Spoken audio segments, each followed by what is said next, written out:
आज हम देखेंगे सक्रियता श्रेणी। क्या होती है सक्रियता श्रेणी? वह सूची जिसमें धातुओं को क्रियाशीलता के अवरोही क्रम में व्यवस्थित किया गया है, सक्रियता श्रेणी कहलाती है। इसमें विस्थापन के जो प्रयोग किए गए हैं उनके बाद निम्न श्रेणी है उसको भी क्या विकसित किया गया है। Potassium, sodium, calcium, magnesium, aluminium, zinc, iron, lead, hydrogen, copper, mercury, silver और गोल्ड। इनमें से हम इनकी क्रियाशीलता को देखेंगे। अधिक क्रियाशील कौन कौन है, कम क्रियाशील और मध्य या घटती अभिक्रियाशीलता।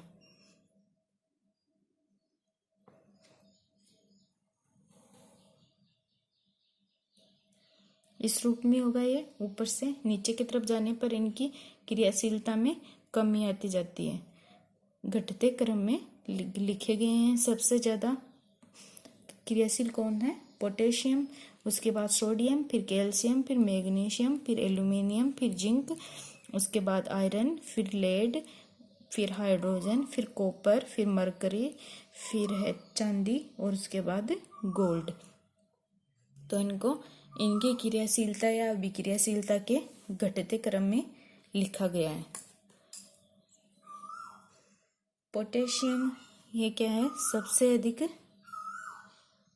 क्रियाशील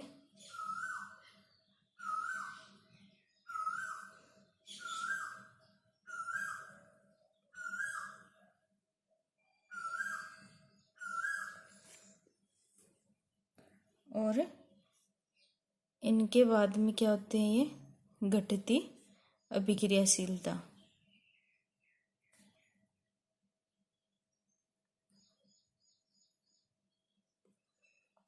सबसे कम अभिक्रियाशील कौन होता है?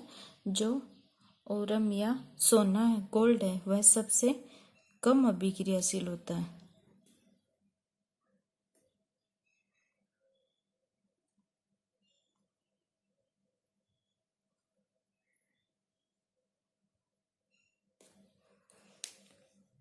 इस प्रकार हमने देखा कि पोटेशियम से नीचे की तरफ या सक्रियता श्रेणी में नीचे की तरफ जाते समय हम देखते हैं कि अभिक्रियाशीलता क्या है?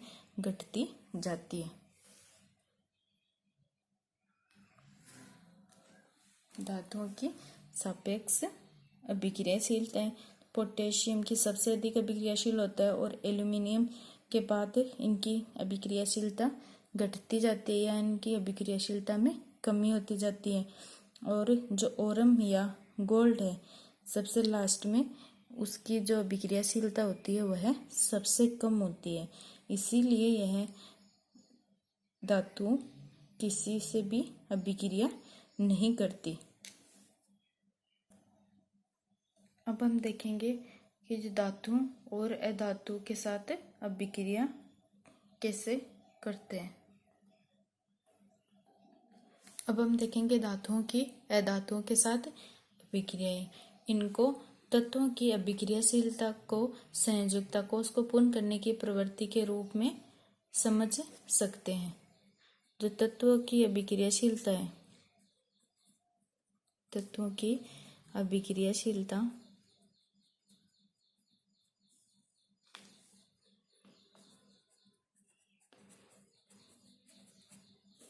संयोजकता कोष के पूर्ण करने की प्रवृत्ति के रूप में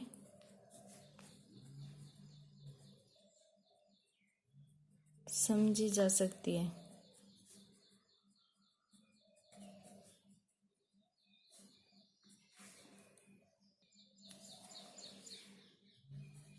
धातु के जो एटम होते हैं या परमाणु अपने संयोजकता कोष से इलेक्ट्रॉन त्याग करते हैं और धनायन बनाते हैं।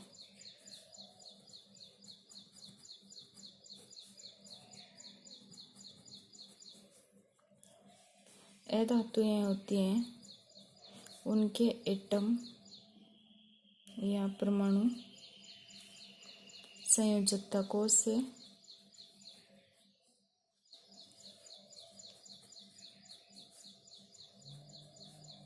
इलेक्ट्रॉन ग्रहण करते हैं और ऋणायन बनाते हैं।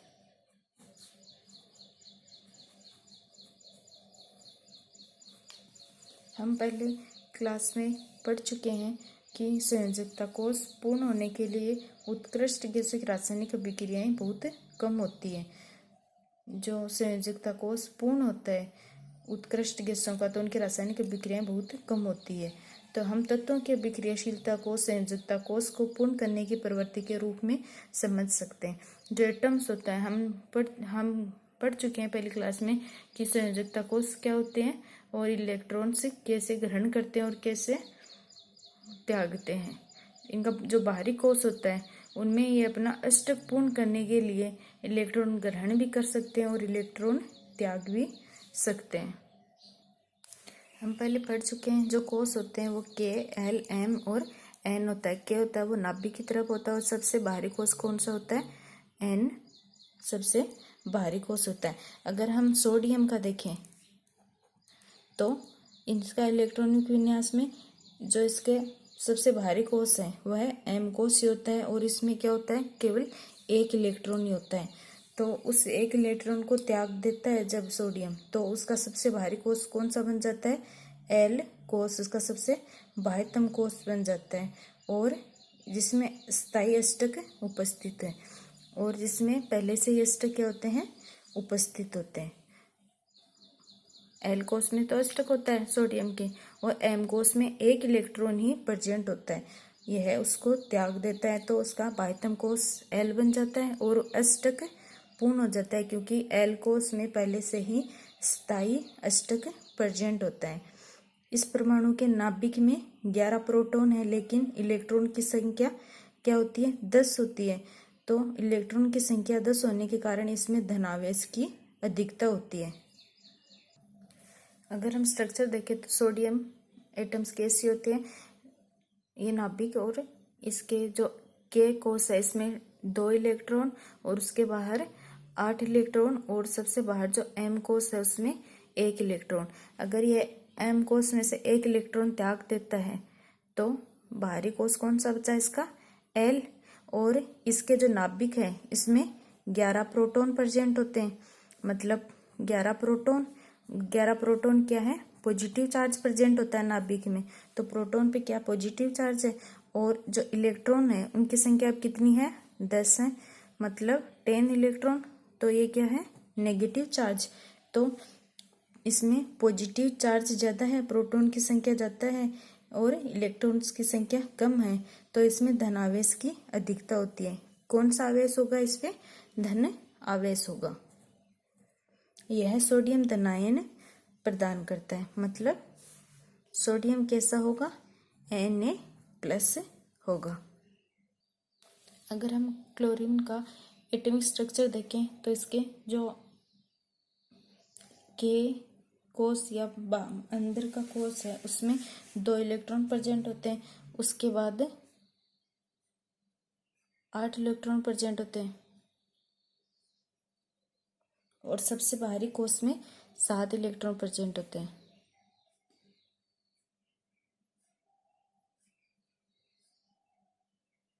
सात इलेक्ट्रॉन होते हैं। के, एल, एम और एन कोष। इसमें क्लोरीन अपने बाहरी कोष में अष्टक पूर्ण करने की कोशिश करता है क्योंकि इसमें केवल 7 ही इलेक्ट्रॉन्स हैं। तो 1 इलेक्ट्रॉन और लेने पर इनका अष्टक पूर्ण होगा, 8 इलेक्ट्रॉन पूर्ण होंगे। या ये त्याग कर दे तो 7 इलेक्ट्रॉन बहुत ज्यादा है तो क्लोरीन 7 इलेक्ट्रॉन का त्याग नहीं कर सकता, केवल 1 इलेक्ट्रॉन ग्रहण कर सकता है। तो जब सोडियम के साथ यह अभिक्रिया करता है, सोडियम 1 इलेक्ट्रॉन्स का क्या करता है? त्याग करता है और क्लोरीन को 1 इलेक्ट्रॉन ग्रहण करना है अपना अष्टक पूर्ण करने के लिए। तो जो सोडियम अपना इलेक्ट्रॉन त्याग करता है उसको क्या करता है, क्लोरीन अभिक्रिया कर लेता है उसके साथ और एक इलेक्ट्रॉन ग्रहण कर लेता है। तो एक इलेक्ट्रॉन ग्रहण करने के क्लोरीन परमाणु इकाई ऋणावेश प्राप्त करता है। एक इलेक्ट्रॉन और ग्रहण कर लेता है, मतलब एक ऋणावेश और ग्रहण करता है, तो उस पर क्या हो जाता है, एक इकाई ऋणावेश हो जाता है। क्योंकि इसके नाभिक में 17 प्रोटॉन होते हैं।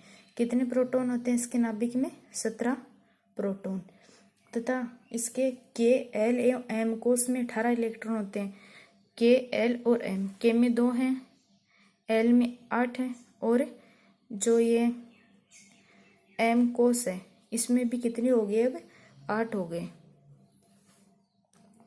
तो टोटल इलेक्ट्रॉन कितने हो गए? 8 रेट 16 और 2 कितने हो गए? 18 हो गए। तो कितने, जो पॉजिटिव चार्ज है, सॉरी जो नेगेटिव चार्ज है इलेक्ट्रॉन्स का, वो कितना हो गया? 18। और जो पॉजिटिव चार्ज है प्रोटॉन कितने हैं?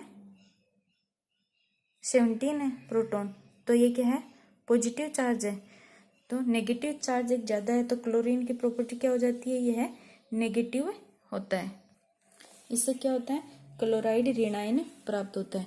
जो क्लोरीन है वह ऋणायन प्राप्त होता है। दोनों तत्वों के बीच क्या है? आदान प्रदान, इलेक्ट्रॉन्स का आदान प्रदान हो जाता है।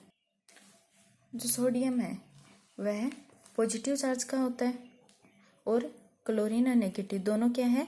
विपरीत चार्ज के हैं, तो दोनों के बीच में परस्पर आकर्षित होते हैं तथा मजबूत स्थिर विद्युत बल में बंधकर सोडियम क्लोराइड क्या बनाते हैं? सोडियम क्लोराइड के रूप में उपस्थित रहते हैं। सोडियम क्लोराइड अणु के रूप में नहीं पाया जाता बल्कि यह विपरीत आयनों का समुच्चय होता है। जो सोडियम आयन है वह क्या अणु के रूप में नहीं प्रेजेंट होता है। सोडियम क्या होता है? प्लस और इलेक्ट्रॉन नेगेटिव, जिसको यह क्या कर रहा है? त्याग रहा है। इसके पहले कितने होते हैं? कोष में इलेक्ट्रॉन 2, 8 और 1, और बाद में 2 और 8 एक क्या कर देता है? ये त्याग देता है। तो सोडियम क्या बन जाता है? धनायन। और क्लोरीन प्लस इलेक्ट्रॉन ग्रहण कर रहा है तो ये क्या बन रहा है? Cl negative. पहले इसके कितने? 2, 8 और 7। एक इलेक्ट्रॉन ग्रहण करने के बाद इसका क्या हो जाता है? 2, 8 और 8 इलेक्ट्रॉनिक विन्यास हो जाता है। तो क्या हो जाता है? ये क्लोराइड ऋणायन। इसको हम ऐसे भी दर्शा सकते हैं, Na प्लस Cl। ये इलेक्ट्रॉन्स प्रेजेंट हैं इस पे। यहाँ एक इलेक्ट्रॉन की कमी है तो यह सोडियम का एक इलेक्ट्रॉन यहाँ ग्रहण कर लेता है। सोडियम प्लस हो जाता है और क्लोरीन का ये ग्रहण किया, हम ऐसे दर्शाते हैं। ये क्या हो जाता है? माइनस का हो जाता है। आज की वीडियो में इतना ही। अगली वीडियो में हम मैग्नीशियम क्लोराइड के निर्माण को देखेंगे कि वो अपने इलेक्ट्रॉन का आदान प्रदान करके मैग्नीशियम और क्लोरीन है वो अपने इलेक्ट्रॉन्स का आदान प्रदान करके कैसे मैग्नीशियम क्लोराइड का निर्माण करते हैं।